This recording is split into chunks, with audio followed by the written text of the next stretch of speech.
Earlier we see Peter call Jesus Lord here in chapter 5, but it's only after they draw the fish in that he's able to see Jesus as Lord. I don't think it's because this leper is blessed by some divine knowledge about Jesus. I think it's really because he's desperate, and he knows that his only hope is in Jesus, and that his hope and his desperation is reflected in his humbling himself before the Lord and shaming himself before the Lord. Typically, when I think of people coming to Jesus to be healed, I think of verses 17 through 26 in this passage, or in this chapter, where we see people pushing and shoving to get to Jesus, doing anything they can to get to Jesus, reaching out to touch his cloak. But here, in 17 through 26, you see a man being lowered through the ceiling and as his friends rip open the ceiling of a house so that he can get to Jesus to be healed. But this man falls on his face and simply states the truth. Lord, if you are willing. He does this knowing that Jesus could have walked away, that Jesus had every right to walk away in their society. And that's probably what he expected, that Jesus would just walk away. But Jesus does something that's pretty amazing here. He actually reaches out and touches the man.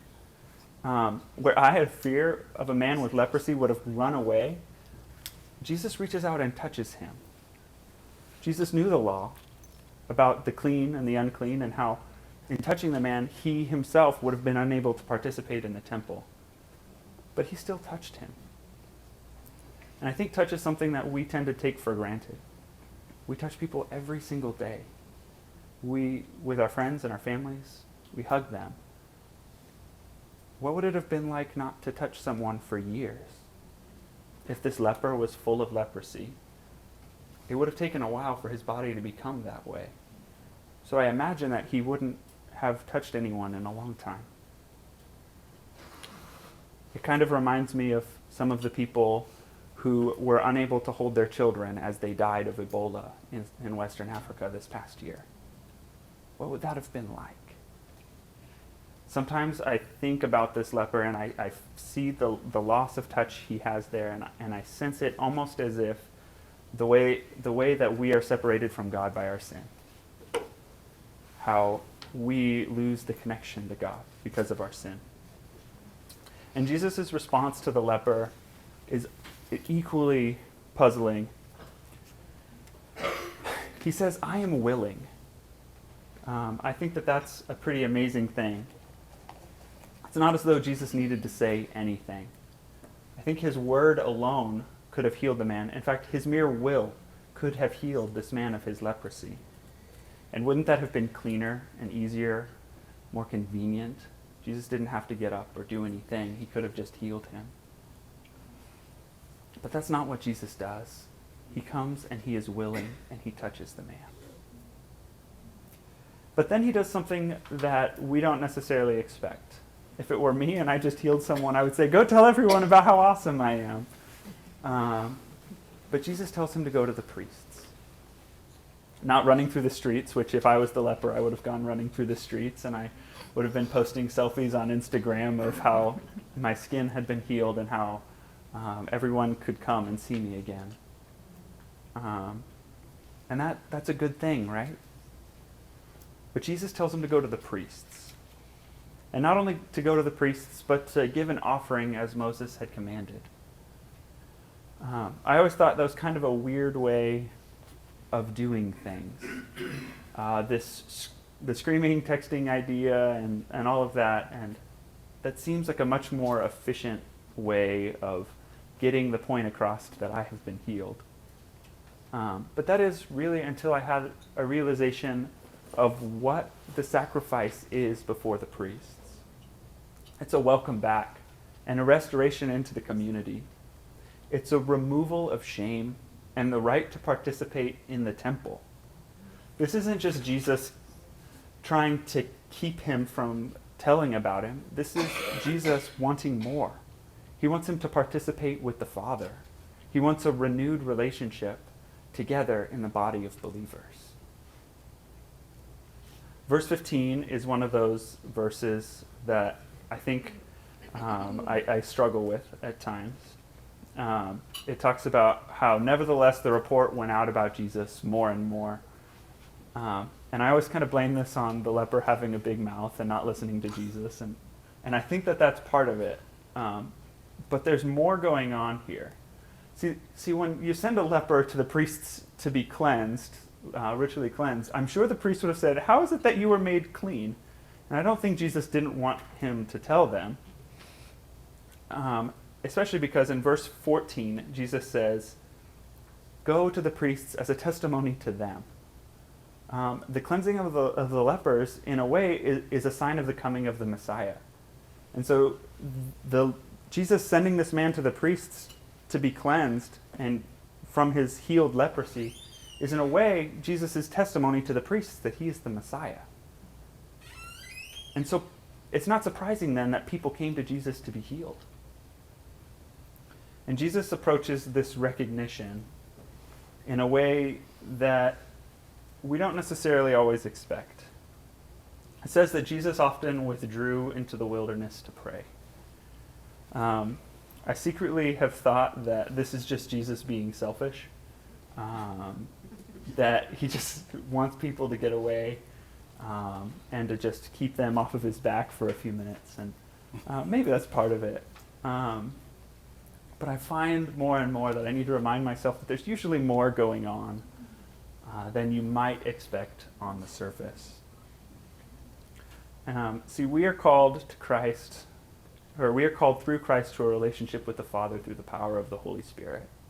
We participate in the relationship of the Trinity. And without that relationship, there's no point in Jesus coming to earth at all. There's no point in Easter. There's no point in the death of Christ on Good Friday. And oftentimes I find myself getting stuck there on the death of Christ. I think it's safe to assume that all of us have seen The Passion of the Christ or some other crucifixion type movie or film in our lives. And I find myself getting stuck on those images. I find myself living there, and I can't really always escape them.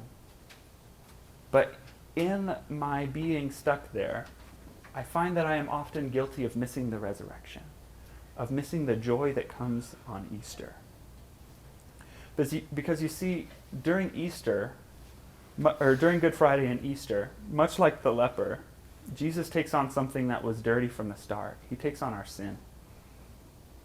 He was not content to merely forgive us from heaven like some God who throws around power on a whim without care of the consequences. He became one of us.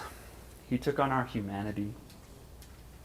He came to earth and said, "I'm willing to share in your sorrows, to weep with those who mourn and who are sick, and to battle the temptations of the flesh." By taking on the whole of human nature, Jesus alone was able to become the perfect sacrificial lamb for all of humanity. A lamb not just for the forgiveness of sin, but also for our restoration into a right relationship with God. And through it all, over and over again, Jesus simply stated, "I'm willing. I'm willing to take this on, and I'm willing to sit in your sin and to put that on my shoulders." Abe Powers and I have kind of lived together for a while, and some of you know him. He's been a part of this class when he's here. And at one point when I was first wrestling with this passage, Abe said something that's kind of stuck in my head, and it's something I've played with for the past few years as I've been here. And he said, "I always forget that Jesus was willing."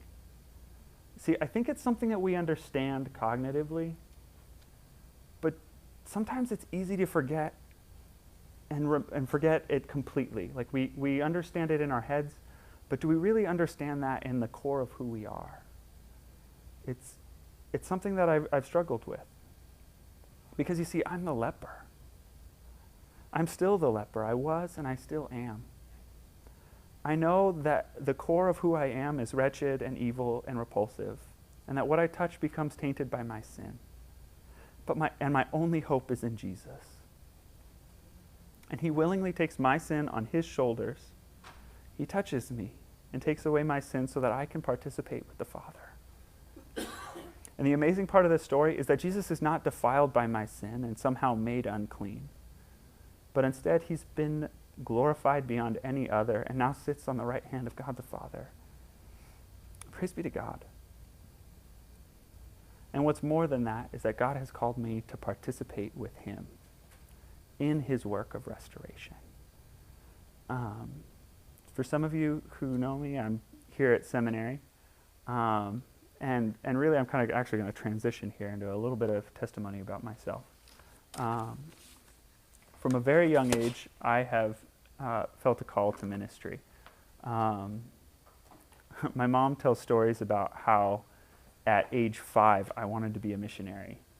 And my brother wanted to be a firefighter. My sister wanted to be a horse. It's true. But I wanted to be a missionary. And there's a point in my life, I remember it was 6th grade, it was a Thursday, and I was at the Winter Olympics in 2002 in Salt Lake City, Utah, watching ski jumping.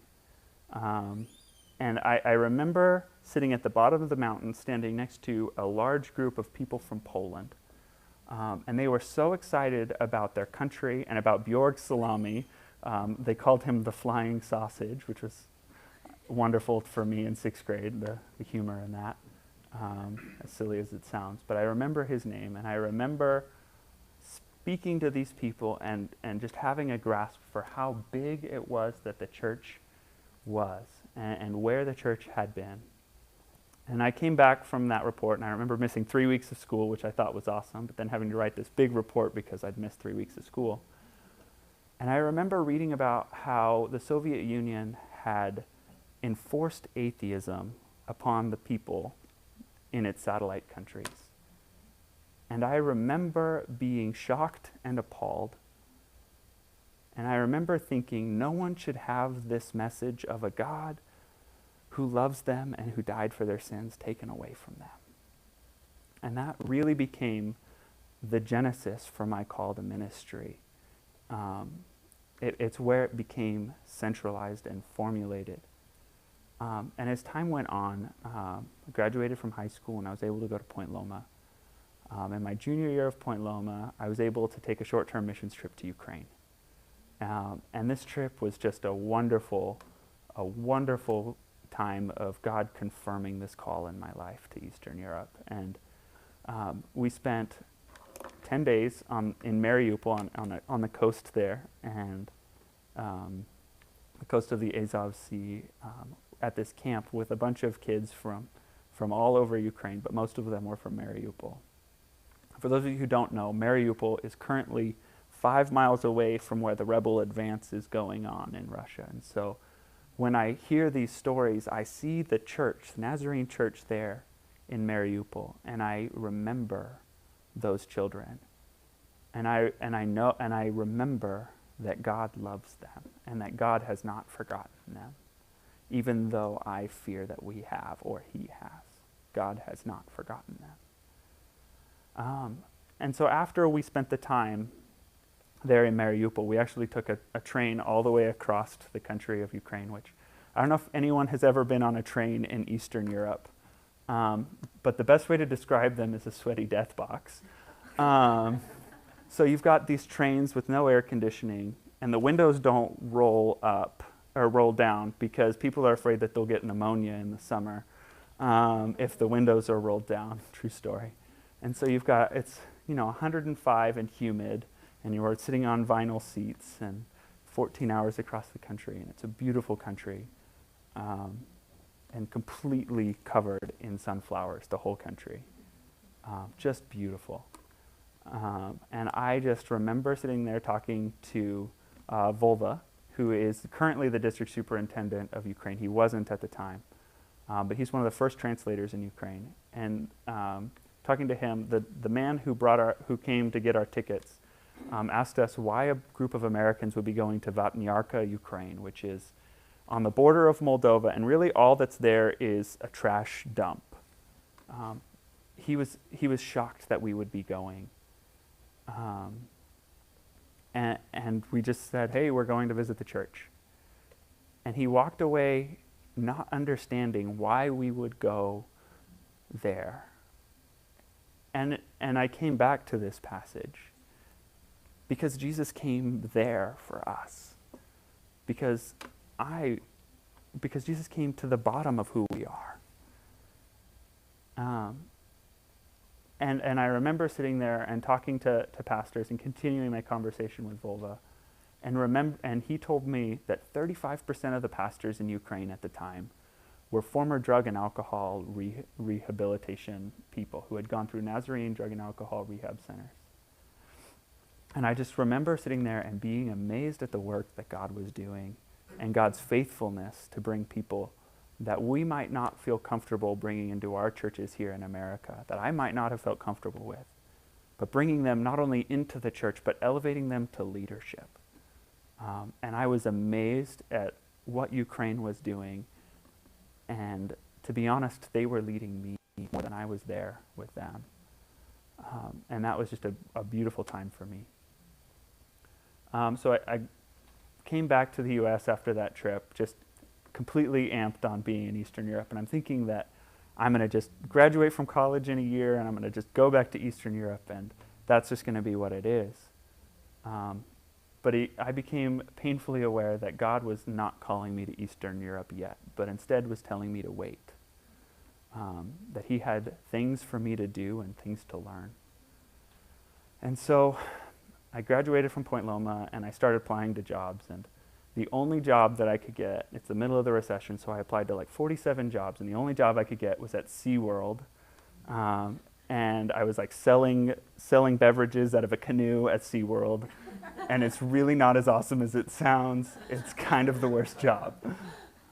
And I remember working there for about 3 months and just completely having an awful time working there.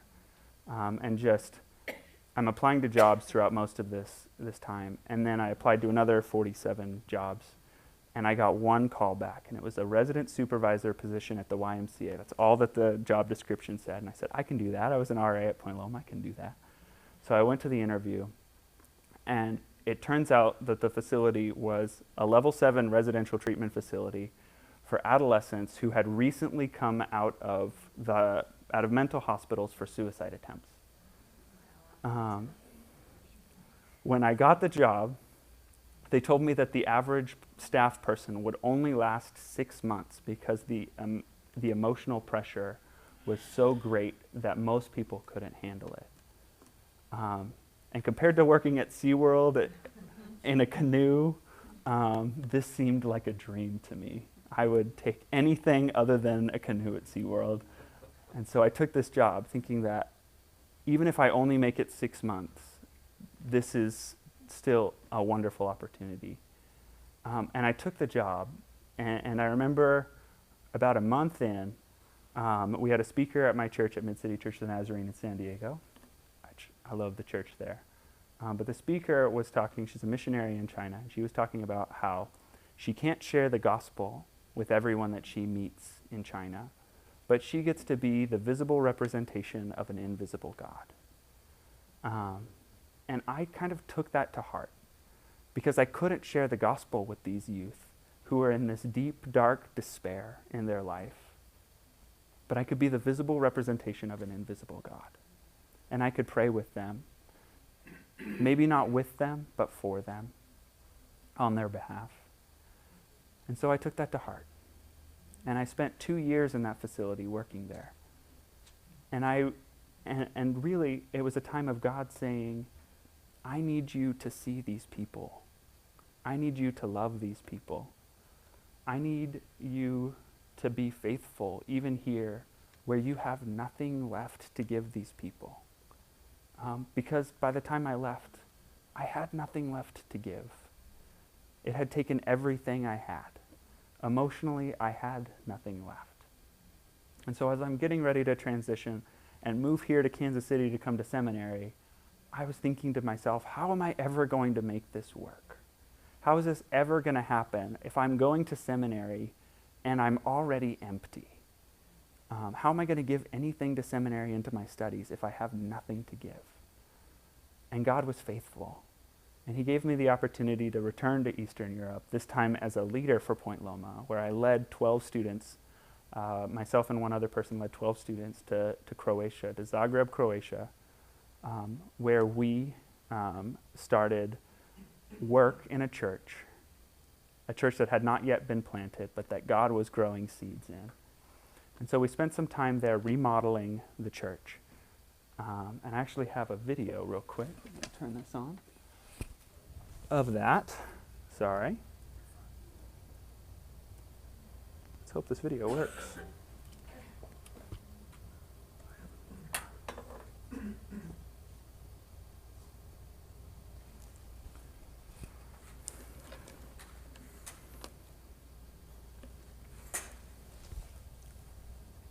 And it's not going to want to work.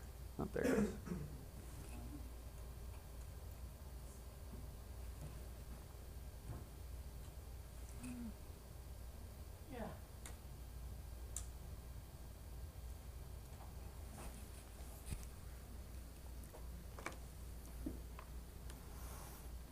So, as this is loading up, I can kind of start talking about the video. This is a video of a building that had once been give it just a second. This is a video of a building that had once been, oh, I just broke it. Awesome. That had once been a bakery in Zagreb. There's really not a lot. This is wanting to work well. I promise I work with technology every day. And so here it is. They call this building the Hub. And the idea was that they would build this bakery that was full of clothes. Actually, when we got there, there were donated clothes that were above our heads. And so we started packing them all up and just starting this building. And this building, the hope of this building was that it would become a center for people to gather together, because people can't gather in homes really in Croatia. The majority of people live in one-bedroom apartments.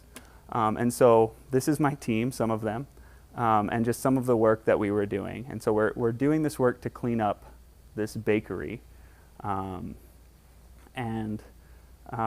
There's grease that is like coated on the entire bakery. You can't see it. And just all this work. And we're doing some community outreach as well. So that's Eric. He's practicing. And my team, they're cool. Which I'm not that much older than them, so I'm shocked that they let me do this. But so there's me cleaning all the things off, which is wonderful. But the hope was that people would be able to come and they would be able to gather a community of believers together in this building. And that's kind of what we were there for, was to just create this place and to pray over this place and to transform a space into a place that could facilitate the growth of the church. And so we weren't able to remove the tiles from the wall, so we ended up covering a lot of the wall with those curtains.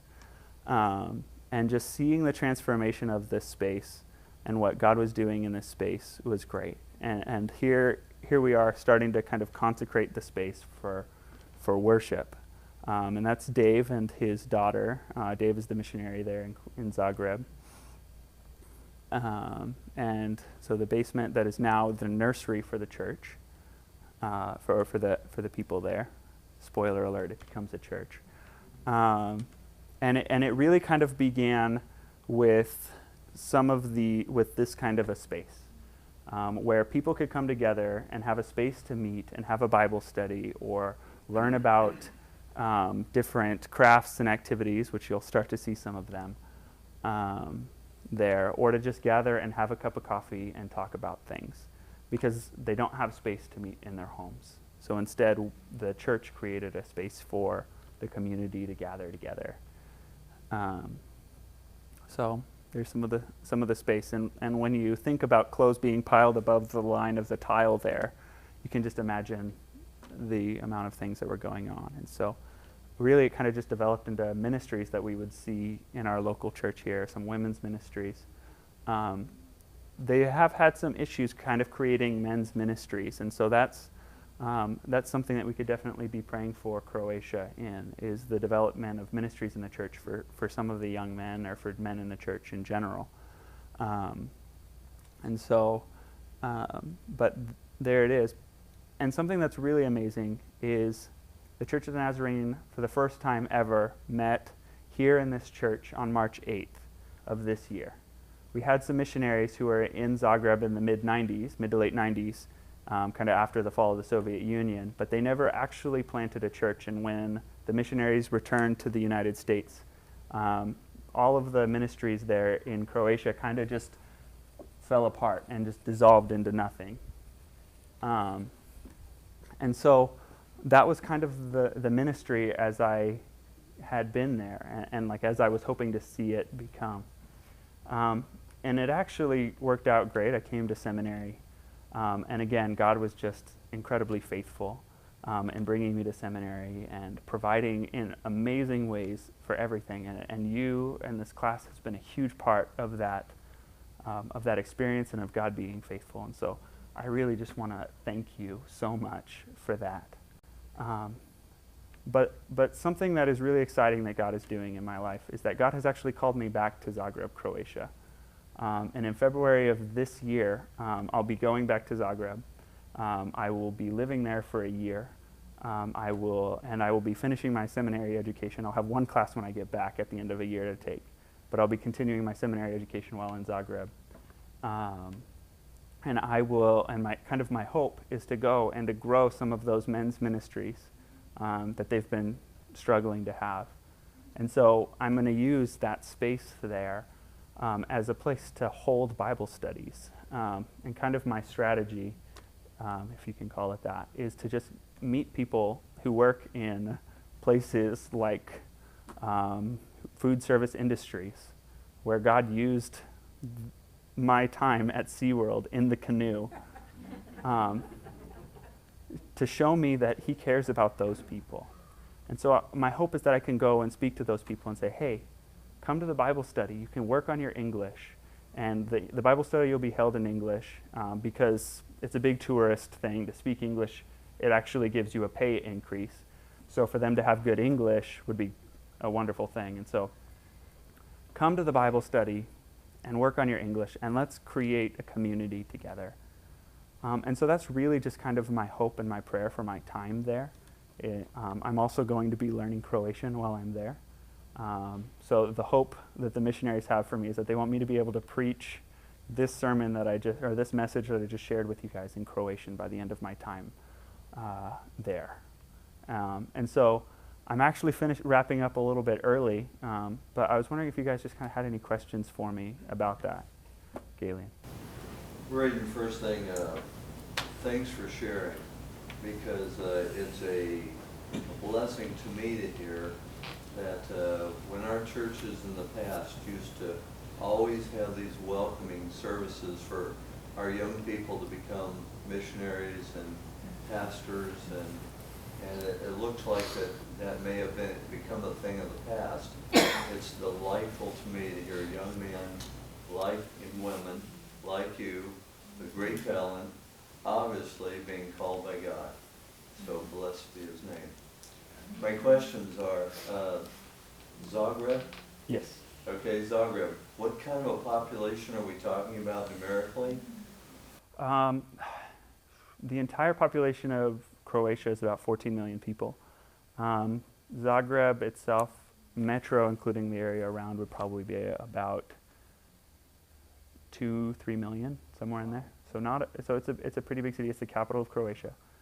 And that little room, pardon me, how many people does that hold? The larger room will hold 15, 16. We can put probably 7 or 8 downstairs and probably about the same number in the cafe area. And so we would like to get a bigger space at some point as well. And you said their homes won't accommodate it. What are we talking about? 1,000 square foot homes, or? We're talking about a family of 5 in a 1-bedroom apartment. And that's just kind of the way that it is. And so typically you just, when you have that many people in that small of a space, you just don't have people over. And so they meet outside and they meet in public places. But in the winter, it's cold. They have a similar weather pattern kind of to Kansas City. In the winter, it snows. You can't meet outside in those outdoor coffee shops in the winter. So let's create a space for that community, for people to come together and share in things that they care about, and crafts and all of those things. So that's kind of the hope for that. And it's a place for us to plant. Would that mean you're going to be living in the bakery? No, I'm actually going to be, it sounds like I'm going to be living with one of the Croatian families in some form of apartment. So we'll see how that works out. Yeah, blow up mattress sleeping in the bathtub, something like that. I don't know. I haven't thought about it. God will provide for my needs. Details. Can I ask how close they would be to the fighting that's there? In Croatia, the fighting's been over for several years. Has it really? I thought it's continued. No, this year is actually, I believe, the 15th anniversary. No, 10th anniversary of the ending of the fighting this year. And so when I was in Croatia this past time, we actually went to the Croatian National Archives, and we got to see some of the photos and the video footage from the fighting there, because Dave, the missionary there, and his wife Betsy had made a relationship with the curator of the National Archive there.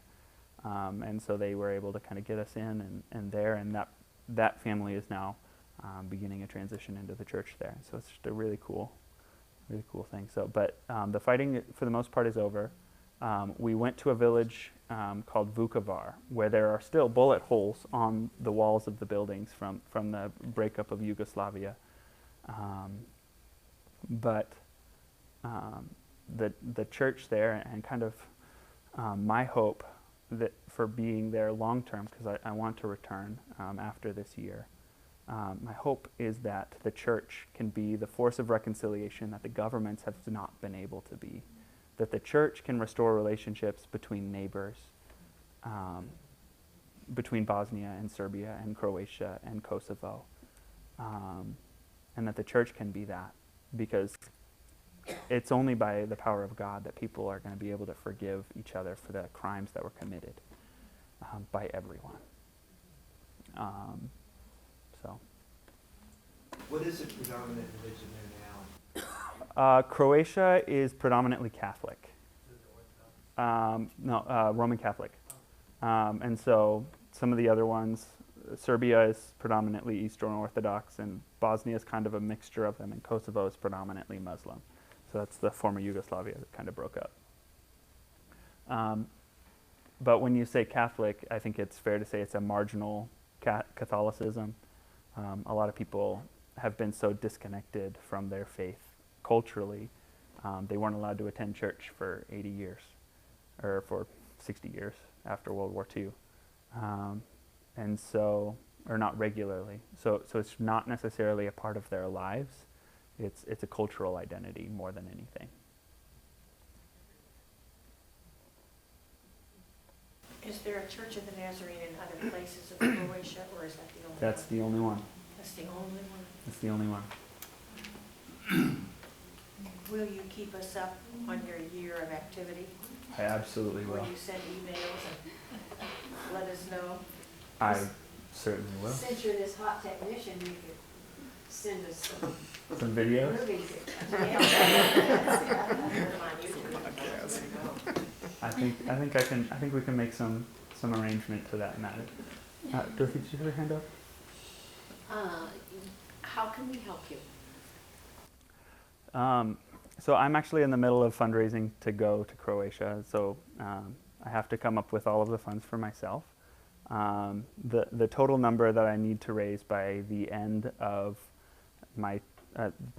December is $22,000, which is a pretty significant number. I've spent most of the past year in expectation for this, saving as much as possible, and I've actually put away $7,000 of that myself working to go for that. But I really, if I'm kind of being honest, your guys' support and prayers and financially would be a huge blessing. Yeah. And Braden, that was a sum that you need, but then after you get there, how much do you need every month, and is that provided, or how does that work? Okay, so it's actually, it's all part of it. So that's all of my living expenses. So that would cover all of my living expenses, all of my school fees, everything I need to be in Croatia for the year to survive. But that money does not include extra things like travel. Well, it includes my travel to get to Croatia, but kind of traveling around or anything extra other than just food and water and shelter and travel to and from work, that wouldn't be included in that number. And so that's kind of where we're at. Can you rent space in Zagreb? In other words, if you need a larger space than 15, we're trusting the Lord to provide a big ministry for you and make it very successful. But how do you go about getting more space? Do you rent it? Do you have to buy it? That's a really good question. I'll have to ask the missionaries there. I'm assuming, I know that the space that they have a lease on.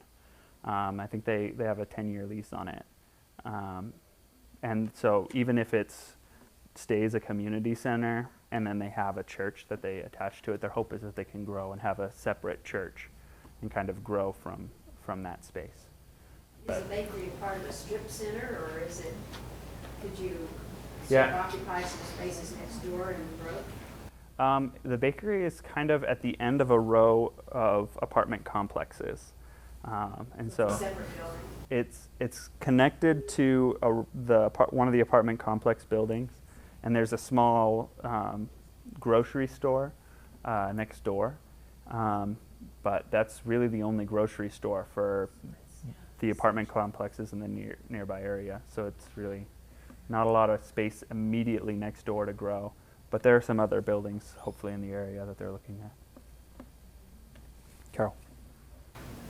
Let me share with you that I spent time in Croatia. I was asked to go there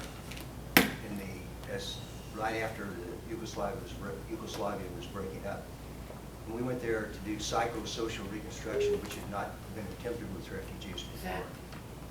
And at the time I was there, I was up at Camp Varzin for one of the places, and I was also in Zagreb and worked not as a plastic surgeon, but in more the motivational arena at one of the trauma hospitals. But anyhow, at the time I was there were about 1 million refugees, Bosnian and Herzegovians in Croatia, and as you say, about 13 or 14 million people. And it's an interesting phenomenon. If you think about that, transpose that percentage-wise to the number of people coming into the United States and what we would do if we had 35 million people that suddenly came into our ranks. The point that I wanted to make and share with you is that I probably have never seen a greater display of humanity than I saw in Croatia with the Croatians accepting somebody not of their faith at all, their enemy, their adversaries. Here they were Muslims, but they literally, at their own expense, they didn't just house them and give them food. They put them into training to give them jobs that they would learn where they went back someplace else, whether they went to America or back to Bosnia or wherever. So anyway, the thing I would share with you in bringing this up, you've already got a foot in the door, you just don't know it. The Croatian people are an amazingly generous people, and their faith is really strong. It may be different than the way you would present it, but you've already got a great foundation laid that's already been there for probably centuries, but certainly there since the mid-90s. And so I would anticipate that you have a lot more success than you might even anticipate. Thanks.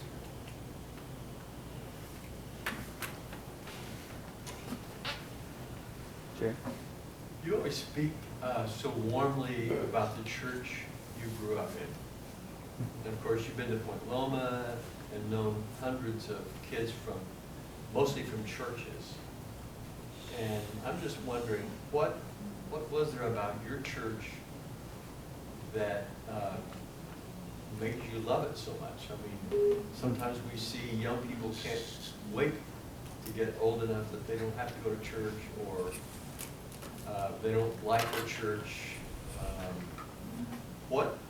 What's the difference in your life? Why do you love your church? And I mean, some of us are getting older, and we know that we're passing off the baton to young people, and we're just wondering about the future for young leaders. I think that's something that my church did a very good job of as I was growing up, was it created space for me to be in ministry from a very young age. From the time that I initially was expressing a call to ministry, they found places for me to serve. And I kind of felt like there was no separation between children and adults and youth. The church's motto was kind of that we are the church. We're not the future of the church, we're the church now. And so in finding places for me to serve and to belong in ministry from the very beginning, I think that there was no shock about where do I belong in the church. When I graduated from high school, I already knew where I belonged in the church. I was a member of the church. I was a part of the body of believers, and I didn't have this jump where I've been in youth group and I know where I belong, and then I graduate from high school and I don't know where I belong anymore. And so my church was very faithful in that. And I also transitioned into San Diego to Mid-City Church of Nazarene, which was just a beautiful church. It's a church of 7 language congregations who all worship together. It was beautiful. It was a beautiful place to grow. So, Let me add one other thing to Galen's point. The camps that I was in, one of those where I spoke and worked with, we had facilities where we could have as many as 1,000 people in a setting. But there were several refugee centers around the country of Croatia that housed 200, 250 people, 100, sometimes less. I would raise the question for you, if you have the latitude and the freedom, to ask the questions about some of those old refugee centers that might be available, that would be able to give you space and might not have much expense to it at all. I mean, I have no idea at this point. I've been out of touch, but I can tell you that they were usable spaces back then. And granted, that's 20 years ago. I'll definitely keep that one in mind. I'm going to interrupt just a minute. There have been some that have slipped back and said, pass an envelope around. So I have an envelope in my hand, and we'll pass it around. That doesn't mean that that's all you'd ever give to Braden for his ministry. But a little push start for him, help him out. So we'll pass that around. Go ahead and tell them about how the 10% giving. I know a little bit about 365 hymns. Yeah. Okay, So- tell them about the kind of giving and what it does for the church and all that. And who I should make a check out to? So The church. it goes through the church. Okay. And so the benefit of it going through the church. One more thing before people start writing checks. In the memo, be sure you put Braden Deisher, Croatia project. Okay. And then it will go through the church to an account That's already set up. that's already for set me. up for him. Okay. At Nazarene Directly Global to him. Headquarters. And so the benefit of it going through the church is that this money can actually go towards the 10% of missions giving that the church needs to have in its budget. So it kind of helps alleviate some of that stress on the church as well. So it kind of hits 2 birds with 1 stone, in a sense. Then it would be good if we could periodically keep this in front of us. That's why I think it'd be good for However them we do it. to send us little No, I'm just saying video messages. over the next 6 months. Yeah, and so something that I've kind of committed to doing is sending out kind of a bi-monthly update of what's going on while I'm there. Just pictures and photos and a quick story of what's going on. I've committed to several other people, so I'm probably just going to tag that onto the Times Square email account. Was kind of part of what I was going to do, and then Gigi can forward that on to everybody. But if you guys want to get those things directly from me, or if you'd like to sit down and kind of talk about some of the things that are going on in Croatia, please feel free to reach out. I'd love to sit down and get coffee with you and to kind of share some of the stories of what God is doing in my life. And I'd love to kind of get to know you as well. So I think we're kind of...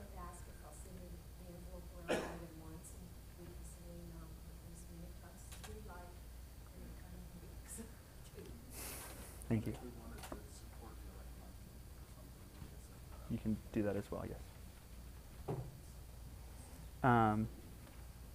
So we're getting close to 10:30. Is it all right if we kind of pray and begin some of those wrap-up things? Great. Thank you. Father God, we are so profoundly thankful for the ways that you have come to us and have dwelt among us and have shared in our sorrow and in our weakness, and the ways that you have been willing to share with us. Lord, we ask that you bless Pastor Estep today as he shares the gospel with us. And we ask that you continue to bless the church in Croatia and that you grow it into something that is truly amazing and something that the world would marvel at and question, how is that even possible? Lord, we ask these things in the name of the Lord Jesus Christ, who reigns at the right hand of God the Father. Amen. Thank you, that was great. Thank you.